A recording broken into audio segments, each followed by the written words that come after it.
Hello, welcome to MEMO Conversations. I'm video producer Osman Butt. India completed its nearly 2-month election process in which 969 million people were eligible to vote. Where incumbent Prime Minister Narendra Modi won a third term, his BJP party lost a significant amount of its vote, and they were forced into a coalition government. Modi's brand of politics has often been described as popularist, right-wing, Hindu nationalist, anti-secular, and Islamophobic.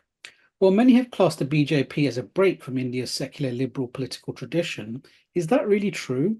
What role does Hinduism, Islam, and Islamophobia play in India's political formation, politics, and how it has evolved? How has globalization impacted it, and how does it compare to elsewhere? We aim to explore these these topics with our guest today, Jocelyne Cesari. Jocelyne, welcome to MEMO Conversations. Welcome. Thank you for having me. Jocelyne holds a chair of religion and politics at the University of Birmingham and is a senior fellow at the Berkeley Center for Religion, Peace and World Affairs at Georgetown University. Since 2018, she is the T.J. Dermont Dunphy Visiting Professor of Religion, Violence and Peace Building at Harvard University's Harvard Divinity School. President-elect of the European Academy of Religion, her work on religion and politics has garnered recognition and awards. The 2020 Distinguished Scholar of Religion section of the International Studies Association, Distinguished Fellow of the Carnegie Council for Ethics and International Affairs, and the Royal Society of Arts in the United Kingdom. Her new book, We God Nations, Political Christianity, Islam and Hinduism in the World of Nations, was published by Cambridge University Press in 2022. In 2023, the Book Award for the Scientific Society Award for the Study of Religion. Other publications include What is Political Islam? Reina 2018 Book Award 2019 of Religious Section at ISA, Islam and Gender and Democracy in Comparative Perspective, and the Awakening of Muslim Religion, Modernity and the State, CUP 2014. She is an academic and advisor to the Euro Islam Info. That's quite a bio you've got there. It's you seem like the perfect person to have this conversation with, and we're very pleased to have you. Yes. So to sort of get us started, perhaps you can sort of, if we can go back quite a way to what got you interested in these sorts of questions. I mean, you deal a lot with religion in politics. You've dealt a lot with Islam, political Islam and Islamophobia globally, and now obviously India. I'm sort of wondering if you could take us back, though. What got you interested into the very question of religion in politics to begin with? It started at my master's degree that I got in France. And at the time, looking at religion and politics was quite obvious while we were studying political science. So it's quite a unique situation because most of our professors started their career in Algeria, so in what was the former colonial empire. And for them, looking at politics, not automatically, but included a big deal on, looking at religion as well, which is, I realized later, especially moving into the Anglo American academia, that this is not a given. And so I was trained very early on looking at religion and politics simultaneously, how the two either come together or clash. And then I did my PhD on the formation of Islam as a religious minority in France, and also looking at Algeria, because the link with Algeria was quite strong at the time for the people who were settling down and becoming citizens of France. So there has always been, for me, religion and politics and minority and majority condition, and Islam has been the core of this work. Also, for me, branching out, expanding has been very important, because I do not want to give the illusion that religion and politics concern only Islam that is far from reflecting the reality. So in my last work, I have opened up to Hinduism, Orthodoxy, Catholicism, to show that the same challenges are present in all the other traditions, but with different outcomes. So that is, in a nutshell, the the reason of my interest for religion and politics. So, yeah. So how does, because thinking about this from the perspective of you who come from France and you've studied this within the French context, religion and politics, within the sort of context of political science study within France itself, how is, the study of religion sort of treated and greeted in the sort of wider political science sphere within France?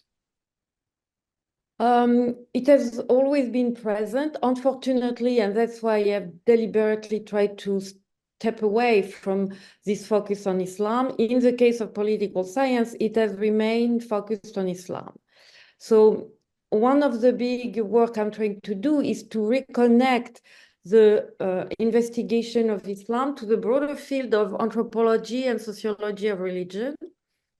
Because when this has not been done yet, the political scientists are looking at Islam, and that's a religion, so they are interested in the religious aspect, but they never connect to the big body of knowledge of religious studies that could apply to Islam, and that they don't do this. And that's, I think, very important, not only academically, but also politically, because if you don't do that, you involuntarily reinforce the narrative that Islam is unique. Islam is specific in the challenges that concern religion and politics, but it's not unique. And so that's why with the Berkeley Center in particular, I've been working with scholars of Catholicism. Now we have a big project on the challenge of pluralism across religious tradition, meaning Catholicism, Protestantism, Judaism, Islam, Orthodoxy. So, and we are also going to look into Hinduism. So the goal is to say now that all religions are facing political issues, and it becomes counterproductive to only look at Islam. And from this perspective, I think that French political science is still behind. Yeah.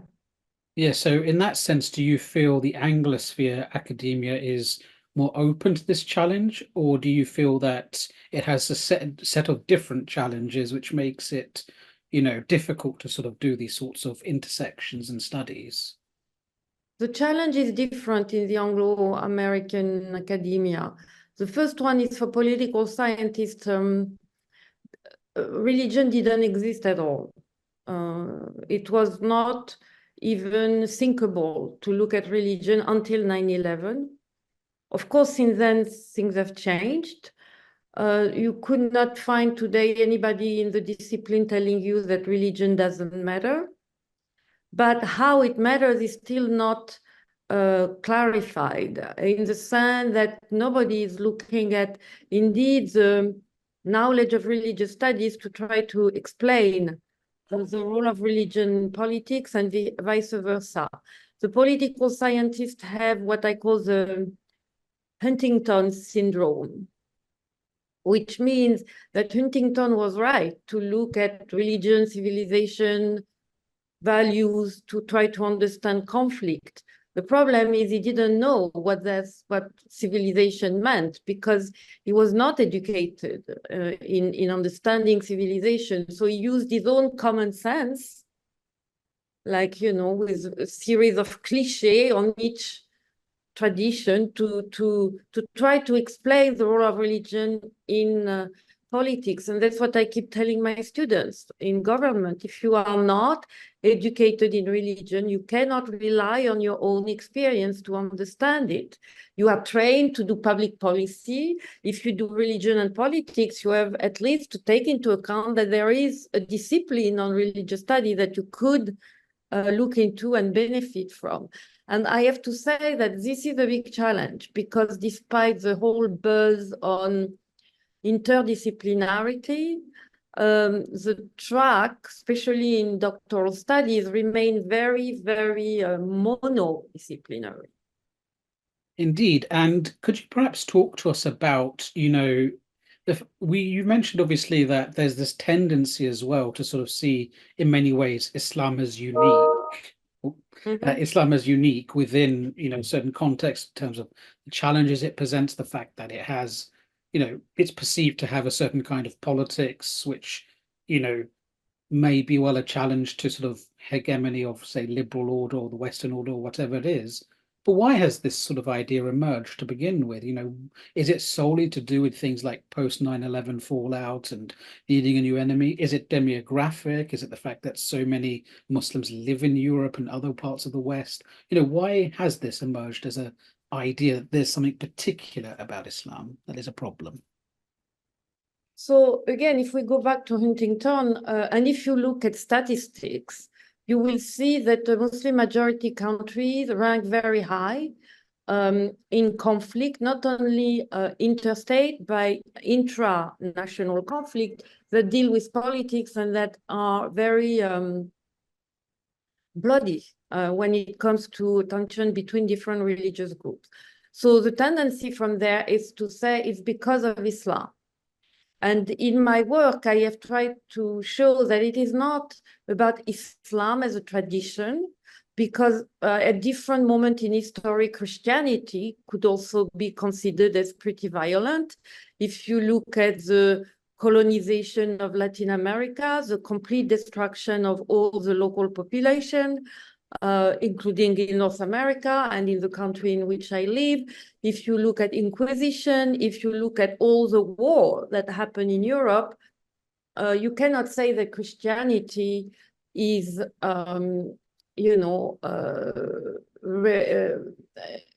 resistant or not affected by political violence.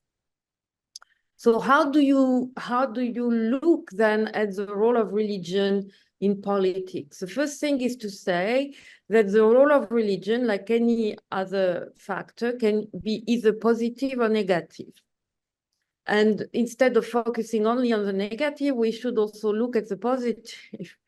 We have lots of studies, especially among Muslims in Europe and religious minorities in Europe, that show that religion is a factor of positive integration or positive factor of integration in most of European societies. But this is far from being the perception of Islam. The reason for this hostility or skepticism is the fact that religion, as I said, Islam is seen today as a religion that is the most involved in violent action across the world and across different countries. So this is causing a sort of focus on Islam. And because the actors, the political actors themselves say that they do this in the name of Islam, it does reinforce this idea. And that's also what I keep saying. And this is true also for policymakers. Do not take at face value what political actors are saying, We do this for political actors that use Christianity, for example. There is a lot of skepticism when Donald Trump talks about Christianity, but there is not an equivalent skepticism when some political actors in Muslim countries talk about Islam, So, and I think it's because of the lack of familiarity with what the Islamic tradition is. The third reason that is more deep down in our, I would say, mindset or psyche in the West is what historians have shown, that our Western understanding of modernity had been historically built against, you always build yourself against another. And in the case of Europe, it was the Ottoman Empire.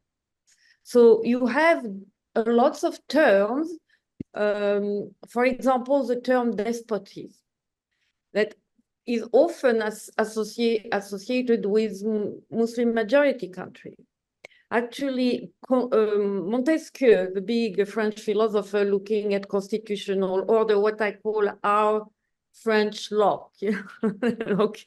So he said that he depicted ideal constitutional order and said that it was against despotism as it was happening in the Ottoman Empire.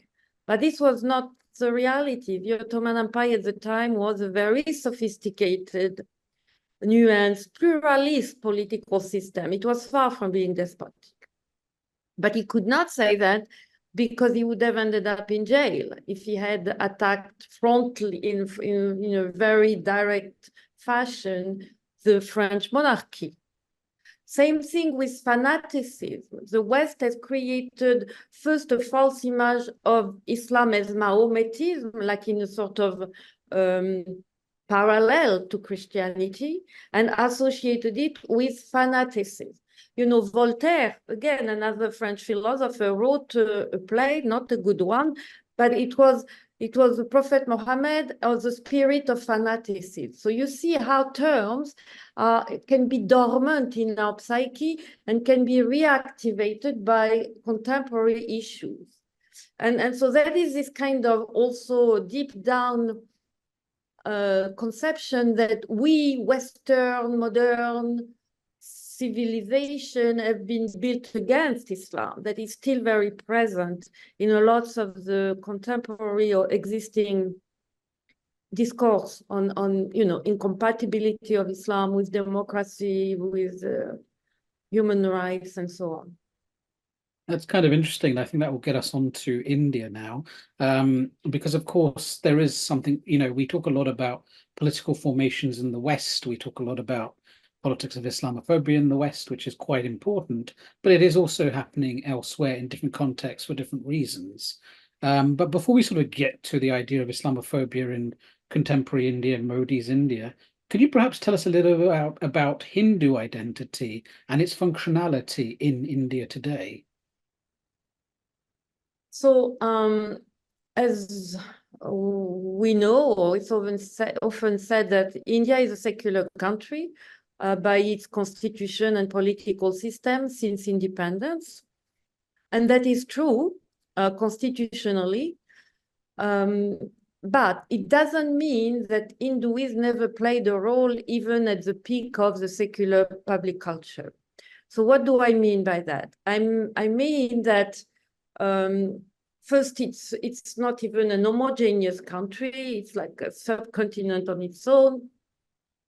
So you have a centralized institutional mechanism that guarantees secularity, which in India is not separation. It is not either the English model of the Anglican Church with the head, with the queen or the king now being the head of it. It's what is called equidistance. The state stands or try to stand at equidistance with all religion and providing all religion with the same resources. But this is the centralized level. At the level of localities, the reality is that religion have always played a role in defining identities, economic mobilization, social positioning, including the caste system. You know, even if the caste system was abolished, the boundaries are still there. So what happened is that in the face of also not only building secularity or secular institutions, India is also to build a national narrative that had to do several things, guarantee or make sure that all religion are protected, but that also all ethnic and linguistic communities are protected. And it was a time until colonization where the primary identity factor was the local one. And the local one was always diverse. You had Sikh, Hindu, Muslims, and of course, everybody knew that they belonged to different religious communities, but something was bringing them together, which is the local culture, either by stories, by customs, by food, you know. All this was creating the sort of, we are from Gujarati, we are from, you know, that was a sense of local identification. And the religion was nested within. I cannot go in detail, but what happened with colonization and then with the nation state is that instead of maintaining this local diversity, the nation building is an homogeneous process, homogenization process. So what happened, and even with Gandhi, that is presented as the, you know, the father, and he was really insisting on pluralism. But for him, pluralism was plurality of religion. It was not plurality of cultures. So he pushed to the recognition of different institutions top down, of Hindus, Muslims, Sikhs, and this destroyed the autonomy of the local communities. And the other big mistake that explains why Hinduism has become such an homogeneous factor is that at the time of the constitutional debate, Ambedkar said we should recognize the secular classes as an independent group. And all the seculars said no. They are part of Hinduism. While this was not completely true, you had also Muslims, part of some of the secluded classes. So this is how you created this homogeneous group.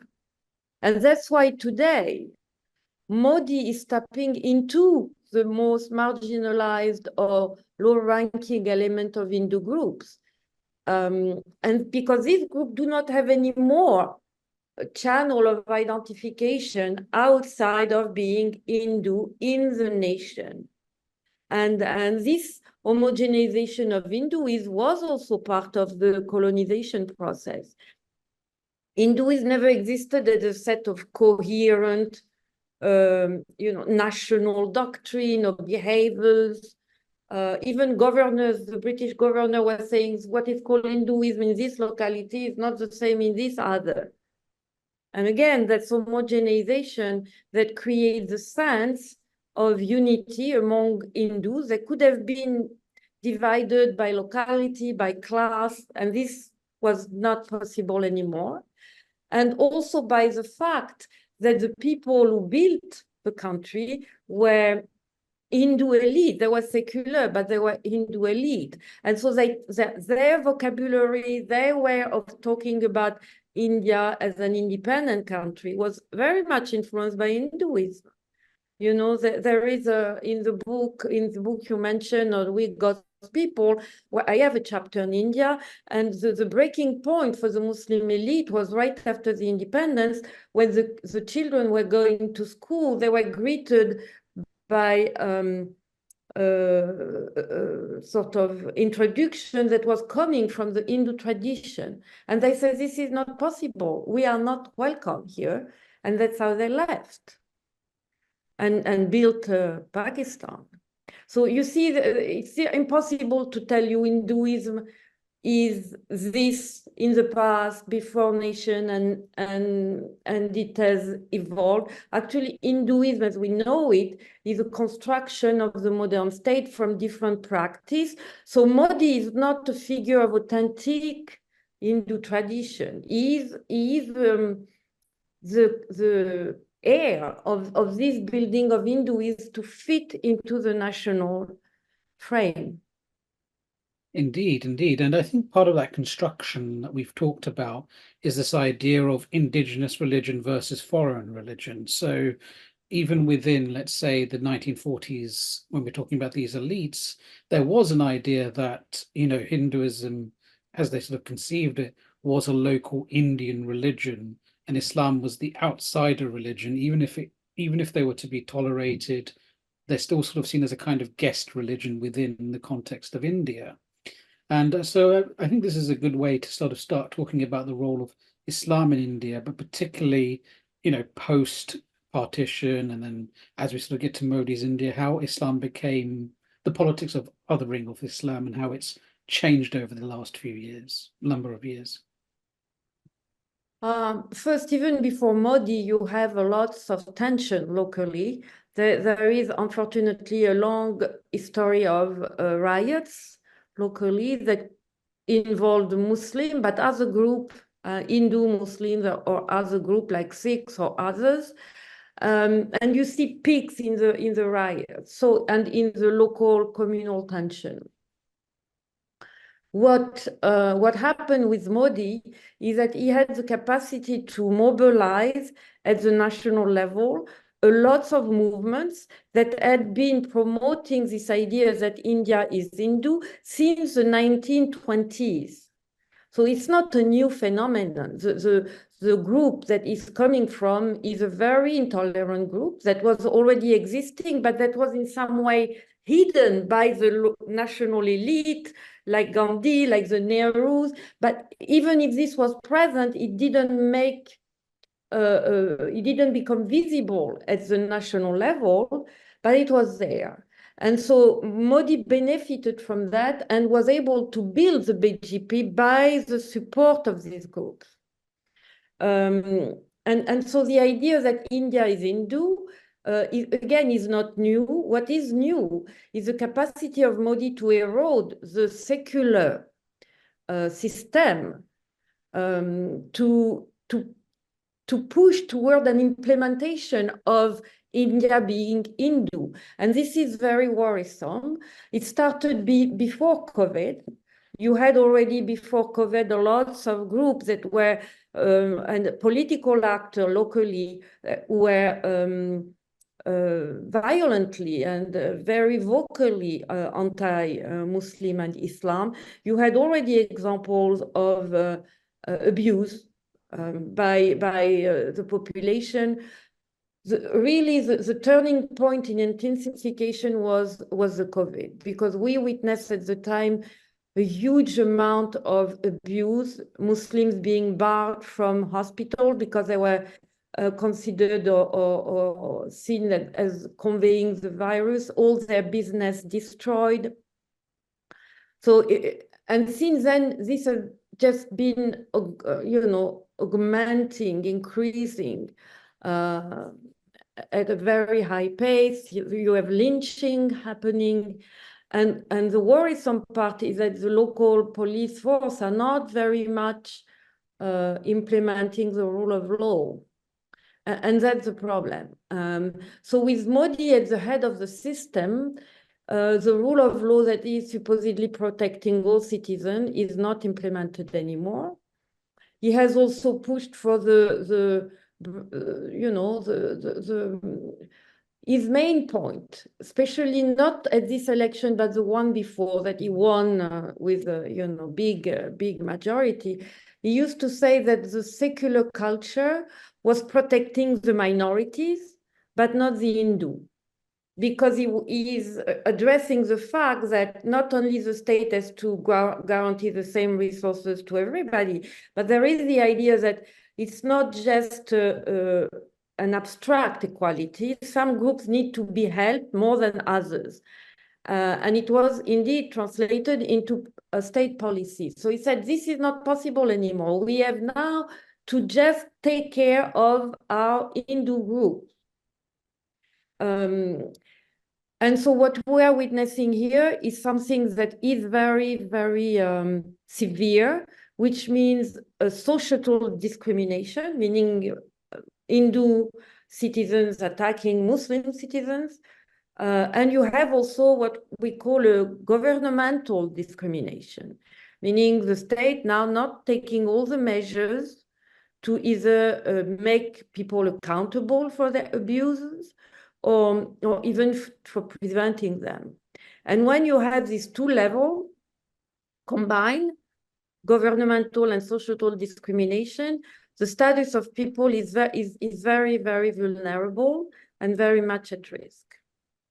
Yes, it's interesting because obviously state institutions are sort of doing some of these things as well. But what's always struck me about Modi's India and something you mentioned earlier is that in a way, the way a lot of this discrimination, this violence happens is very much at the local level.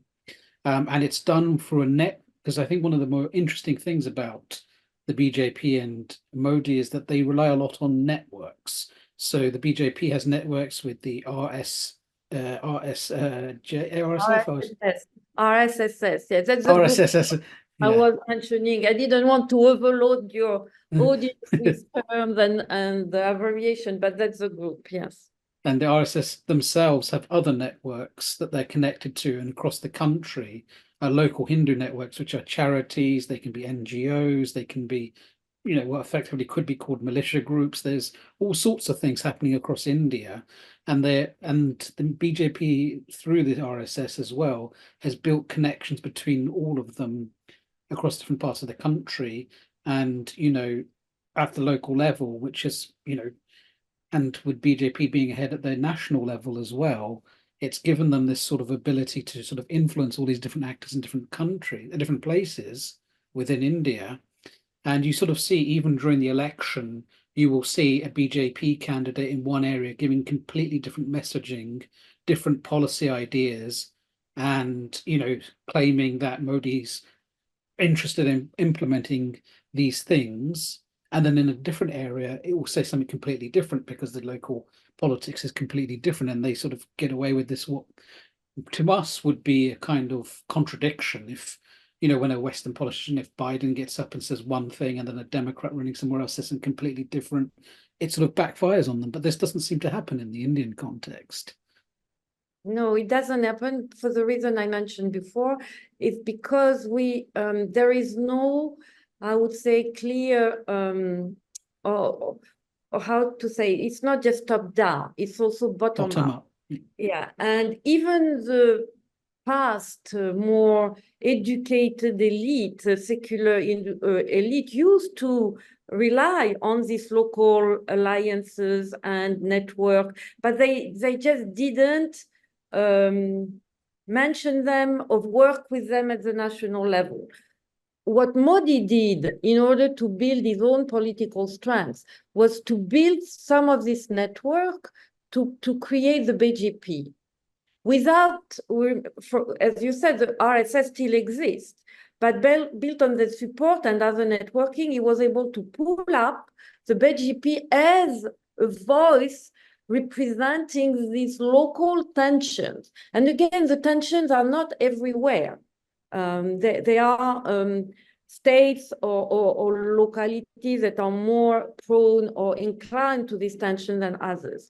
And indeed, according to the majority, let's say if there is a case of more Muslim people in this locality, the BJP will also be more, I would say, cautious, or the representative of the BJP will be more cautious in the way of dealing with some of the issues, So there are lots of local variables that, unfortunately, from an outsider perspective, especially when you do media, you think that, on top it's the same that on the bottom. But in the case of India, particularly, that is not true.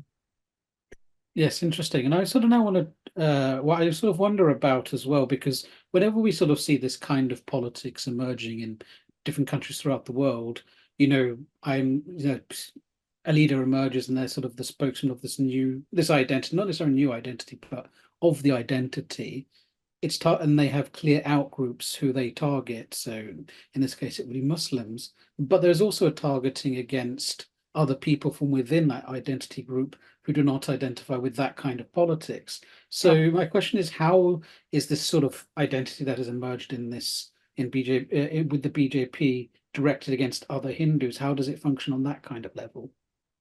Yeah, it's a very good question. Actually, you are saying what we are witnessing is, it's, as you said, it's populist. So it is not well received when some of segment of Hindu population are criticizing this kind of politics because it's seen as a betrayal of the Hindu people.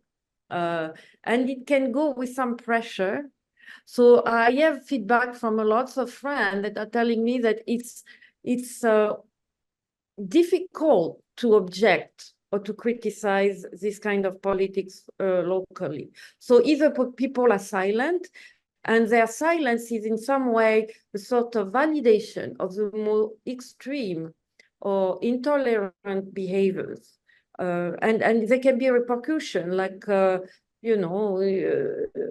pressure on people locally. So what we are witnessing is a sort of silencing of the segment of Hindu groups who do not approve.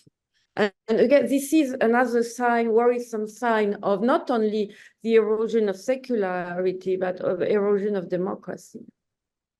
Indeed. And the concerns that you've heard, are they from, let's say, when you say at the local level, are they from, Hindu pressure groups within those local communities that they're worried about? Is it the state institutions themselves, such as the police, security services, or local government? Who are they sort of worried about this pressure coming from? You mean the one who are The one who's being silent, who told you they're feeling? most of the time it's I would say, I don't know what middle class really means in the case of India, but it's people who used to be, in favor of the Congress, the party of the Congress, where, who are more secular, actually. That is also part of the problem. They do not carry this popular religiosity that Modi has made central in his way of being Indian, and that's I think also part of the problem, because it looks also, and we are witnessing the same issues in America. Religion has moved only on one side, the side of intolerance in some ways. And so they are not talking much about religion or Hinduism. And that's also part of the issue, because it just puts Hinduism as the topic of the Hindutva, which is dangerous in itself. It's like in America, when you hear the one who talk about Christianity in public space are the one who want a Christian America, while we know that there are lots of Christians who are also, who define themselves as Christian, but do not want a Christian America. So that's the same kind of unbalance here. And so we've talked a lot about how, this sort of identity emerged through colonization, the Hindu, a new kind of Hindu identity within India, and has been, expanded by the rise of the nation state and its institutions, and also developed further as time's gone on through Modi. But I'm wondering what role globalization has played as well in not only the development of Hindu identity, but the manifestation of Islamophobic politics, even at the local level, because all of this happens within the global context as well. Local is global. Absolutely. There's clear influences of the war on terror. So could you talk to us about the role globalization plays? Yeah, that is what I call in my work the securitization of Islam.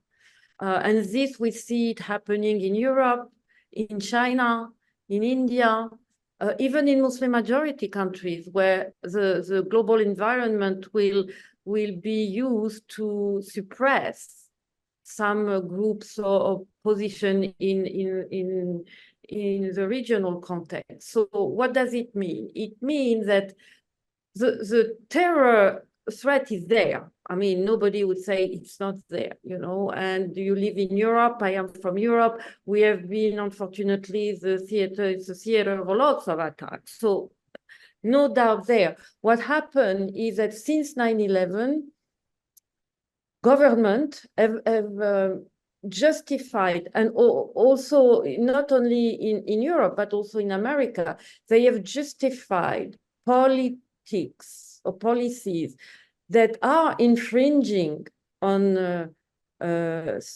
civil rights and for Muslims on religious freedom in the name of security. And they usually present it as exceptional, but we know that they last and they remain. So what we have witnessed everywhere is an erosion of the religious freedom of Muslims, most of the time justified by security issues, in the sense that if you look more observant and if you dress in a certain way, and that's how the hijab, but also the niqab has become such an object of discussion, because it's associated not only with a religious behavior, but also with a political stand that is usually seen as anti-Western and violent. So you have policies to control mosques, to control the training of imams, to control the practices of people at different level. And we have statistics since 9/11, the involvement in interference of European state in religion has grown exponentially. And the first group that is targeted is Islam everywhere. But what people don't realize is all religions then are also concerned, because once you start eroding religious freedom, it's very hard to say, you know, I'm going to make an exception for this as a group. We had the case in France in 2004. We had this law prohibiting religious signs in public space. So even if the hijab was not mentioned, the target was the hijab. What happened? You have Sikh families. So they came to the authorities and they said, what happened with our boys wearing the turban? And they say, sorry, you are under the same law. So you see, it's not that it's sought to affect everybody, but the consequences of it are there. And so under securitization, and that's why it's justified. The authorities are saying we need these measures to make sure we are safe. And that's how also they are accepted by the majority of the population. And for authoritarian regime, this has been a big asset, because Modi has used it to explain erosion of rights of Muslims, saying that he is protecting also the country against extreme group. Russia has done the same, you know, about repressing the Chechnya opposition, even before 9/11, saying these are a threat to the security of the country. China is doing the same with the Uyghur and the repression of the Muslim in the Xinjiang province. So that is indeed another element that plays in favor of authoritarianism and of, unfortunately, the rise of Islamophobia. And again, you do not have much pushback from the population because you know, it's done for the security of everybody. Indeed, indeed, indeed. And, you know, and obviously at the sort of local level as well, it's sort of, it's also a question of, well, what benefit would there be if you're, you know, someone in this country to even speak out when, you know, you've got other things going on in life? Why spend time speaking out against these sorts of issues? Yeah, exactly. It's a sense of prioritization of, yeah, sense of, because political actors are very efficient at giving you a sense of emergency, of it's needed now, you know. So, and when you don't have all the information, it's very easy to accept it. So what do you think is going to be the future of India? What direction do you see it moving in the sort of near to medium term future in regards to all of the things that we've just discussed? Unfortunately, what I'm seeing is an erosion of the secular institution, as we discussed, the possible turn toward authoritarianism. You know, it happens a lot when you have a charismatic leader who is surrounded by lots of not only respect, but I would say devotion. You know, we have seen that with Erdogan in in Turkey, the shift, you know, in the beginning, the AKP regime was, and Turkey was considered an emergent democracy. And then Erdogan took a very authoritarian turn in 2012. And it has not stopped since then. So it can also happen in India.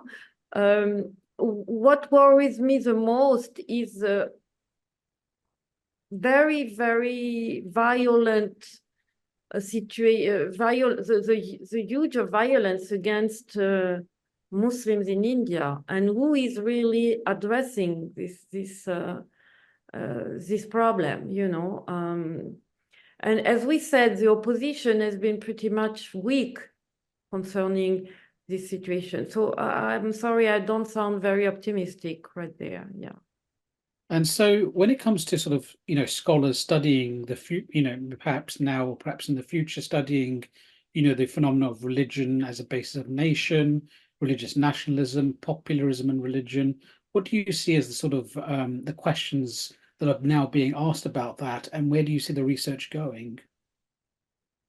The research go in two different ways. What is very striking in the use of religion and nationalism is the question of gender everywhere by Modi, Erdogan, Trump, Putin, just to mention a few. There is a lot of focus on gender and women being seen as the pillar of the moral, virtuous nation.